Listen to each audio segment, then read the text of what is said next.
Hello dear students, welcome all of you to my class. Today we will continue with the chapter 2 civics, and that is parliamentary form of government. In previous class we have discussed about the different forms of government, different levels and different organ of government, the Indian parliament, and why is parliamentary form of government chosen in India. We will start our session with the first topic, and that is the President of India. India is a sovereign, socialist, democratic and republic in which the President is the head of the state. He is not elected directly by the people but is chosen by an electoral college consisting of the elected members of the two houses of parliament and the state legislative assemblies. The President is elected for a term of 5 years. So, what are the eligibility criteria for a president post? So, a person must be a citizen of India, at least 35 years old, must be enlisted in the voter list, qualified to be a member of the Lok Sabha, not holding any office or profit under the central, state or local governments.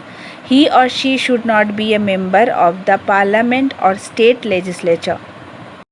How is the President of India elected?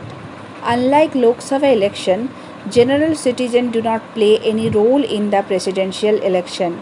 He is elected indirectly by an electoral college consisting of the elected members of both the houses of parliament and of the legislative assemblies of states in accordance with the system of proportional representation. हम लोग देखते हैं लोकसभा या विधानसभा voting पे या election पे people's participant matters a lot. Okay, people participation देखा जाता है. But in the case of presidential election यहाँ पे जो जनरल सिटीजन है इसका कोई भी रोल प्ले नहीं होता है. सो president is elected indirectly by an electoral college consisting of the elected members of both the houses of parliament, means Rajya Sabha and Lok Sabha, and also the state legislative assembly of the states in accordance with the system of proportional representation. So what is the meaning of that? Proportional representation means जो MP है या MLA है उनको एक ballot paper के तरह एक paper दिया जाता है जहाँ पे सारे प्रेफरेबल जो प्रेसिडेंटशिप जो है उनके लिए जितने कैंडिडेट है उसका नाम दिया जाता है. उसके ऊपर जो एमएलए है एमपी है उनको प्रेफरेंस लिखना होता है, just like the preference 1, preference 2, preference 3, not only single one. Okay, just like the general election पे क्या होता है, people give their vote to their favourite leader. Okay, तो यहाँ पे फुल सिस्टम थोड़ा सा सीनरियो अलग है. यहाँ पे क्या देखा जाता है कि प्रेफरेंस के हिसाब से 1, 2, 3 या 4 आपका प्रेफरेंस दिया जाता है. तो ये on that time they decided कि 10 प्रेफरेंस देंगे. ओके, 1 to 10 नंबर पे उनको कैटेगराइज करेंगे जो उनका फेवरेट लीडर होंगे. Okay, not only they give their vote to a single one. Okay, it is called the proportional representation. तो all the MP and MLA give their vote not only to a single leader or the single candidate they for the presidentship, they obviously cast their vote or give their vote with the preference from 1 to 10. Term or tenure of the Indian president. The president holds office for a term of 5 years and he or she is eligible for re-election. The first president of India, Dr. Rajendra Prasad, was the only president who was elected for 2 consecutive terms. The president may resign from his post by writing to the vice president. The president can be removed for the office only through a constitutional procedure called impeachment. So what is impeachment? Impeachment means a complex process laid down in the constitution for removal of the president, judges and a few other higher authorities. So Indian president का time period और tenure 5 years है. वो फिर से री elected हो सकते हैं. ओके, जो 5 years के बाद भी री इलेक्टेड हो सकते हैं. अगर कोई कॉन्स्टिट्यूशनल वायलेशन होता है बाय प्रेसिडेंट, तब प्रेसिडेंट को अगर रिमूव करना है तो एक प्रोसीजर फॉलो करना है, इसका नाम है impeachment. Salary and allowances of Indian President. The President draws a salary of rupees 1.5 lakh per month Okay, in previous it was 90,000 per month. He is entitled to other allowances as permissible by law. His salary cannot be reduced during the president's term of office. The President of India is the executive head of the state. All decisions, all laws, all government activities, major policy decisions, major appointments, international treaties, and agreements are carried out under the name of the President. So, the President has certain distinct functions to perform. We know that President being the executive head, all the decisions are carried out in his name. He or she must be kept informed all the decisions of the cabinet by the Prime Minister. Some important executive powers of President like the President appoints the Prime Minister and on the advice of Prime Minister, the President appoints the other ministers of the Council of Ministers. President appoints the governors of the states, the Attorney General of India, Auditor General of India, the chairman and members of the Union Public Service Commissions, the Chief Election Commissioner, the Chief Justice of Supreme Court and High Court. All executive orders are issued in the name of the President. Administers all the Union territories. All the treaties become effective only after the President's assent. Assent means consent or agreement. Next power of president is judicial powers. So we know that president appoints the chief justice of Supreme Court and high courts and other judges of Supreme Court and high courts also. So apart from this, the president can on appeal for mercy reduce the sentence of or grant pardon to any person sentenced by the courts within the Indian territory. President can even change a death sentence. सो कोई भी citizen जिसको court से कोई भी crime के लिए verdict मिला है तो वो खुद के लिए पर्डन का अपील कर सकता है प्रेसिडेंट के पास. इवन एक डेथ सेंटेंस का जो गिल्टी है वो भी पर्डन का मर्सी पर्डन का अपील कर सकता है प्रेसिडेंट के पास. So president can change the death sentence verdict also. Legislative power of president. The president summons the parliament twice in a year. So what do you mean by the word summon? Summon means ordered for the session of parliament to begin. So president at the beginning of the session of parliament each year addresses both the houses of parliament assembled together. He has the power to dissolve the Lok Sabha. No bill can become a law without president approval. He has the power to issue ordinance when the parliament is not in session. So all bills passed by either house of parliaments require the president's signature in order to become a laws. So ordinance means these are like a laws valid for 6 months only after parliament meets again. Financial powers of president. A budget containing the estimates of income and expenditure of union government for the coming financial year is placed before parliament with the prior consent of president. So president may advance money to the union government to meet at unforeseen or the we can say the urgent expenditure out of a special fund known as the a contingency fund of India. So what do you mean by contingency fund?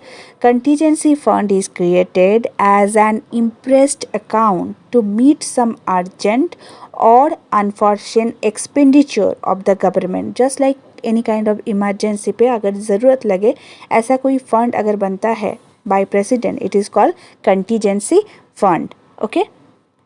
Next power is emergency power.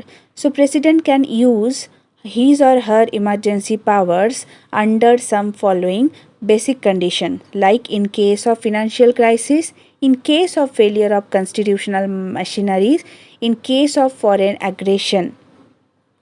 तो country के अंदर अगर कोई financial crisis हो तब president उनका emergency power use कर सकते हैं, या इन केस कॉन्स्टिट्यूशनल मशीनरी का सेटबैक होता है, फेलियर होता है, इंफ्रास्ट्रक्चर टूट जाता है, on that time also president can use his और her emergency power.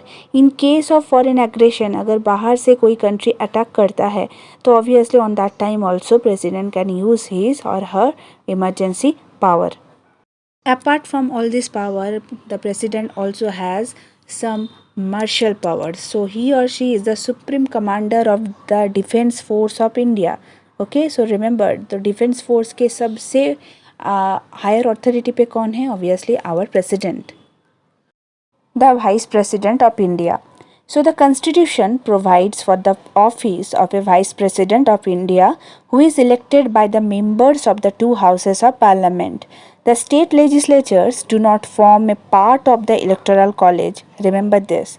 The qualification and functions of the Vice President are similar to those of the President, except for the fact that he or she performs them only when the President is absent from his office. For example क्या है? In case the president is indisposed means अगर president ill है या unforeseen कुछ reason है जैसा कि dies और resign. If the president resigns, if the president goes abroad, if the president suddenly expire.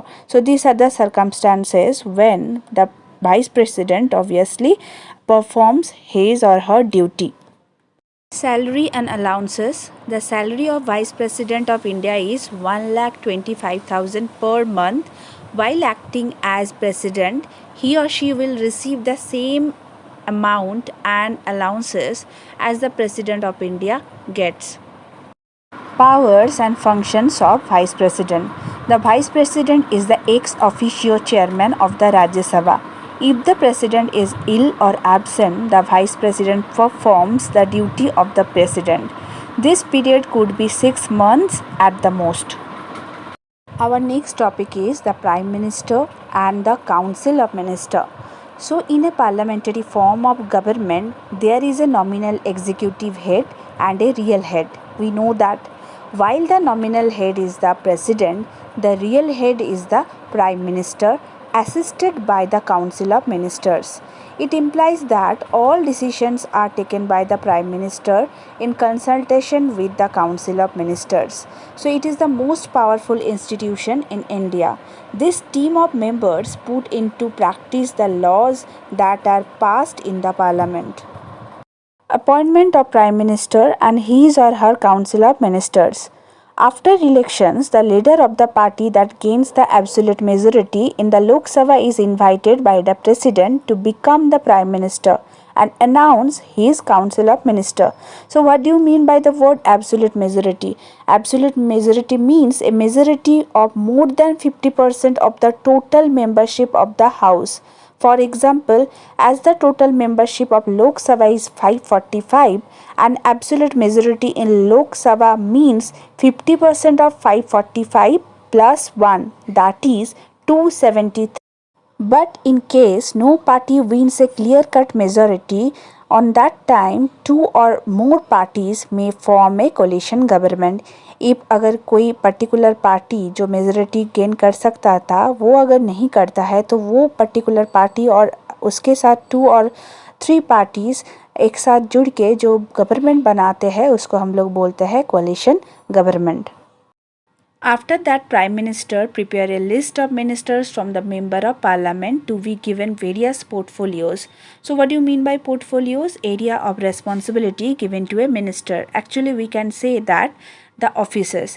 But sometimes a non-member of the parliament can also be made a cabinet minister. But in this case, the candidate must get elected to the parliament within a period of 6 months. Powers of the Prime Minister. We know that while the President is the head of the state, the Prime Minister is the head of the government with vast powers and many functions.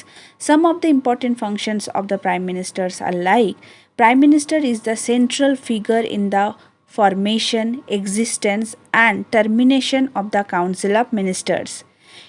Obviously, we know that Prime Minister distributes portfolios of ministries among the ministers, keep an eye on the working of all the departments and has the right to advise them if necessary, presides over the cabinet meetings and coordinates the work of ministers, sorts out differences and see to it that the cabinet work to as a team.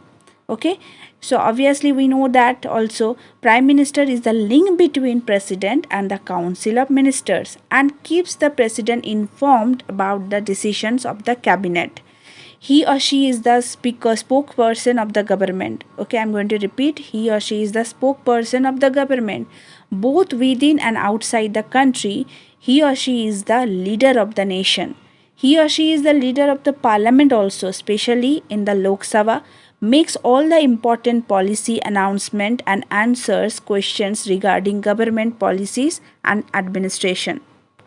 All appointments are made by the President of India is consultation with the Prime Minister. The Prime Minister also advises the President on summoning the Parliament and declaration of emergency. Council of Minister. The Council of Ministers consists of three categories of minister: Cabinet Minister, Minister of State, and Deputy Minister. Prominent party members who are given charge of the important portfolios are made cabinet ministers.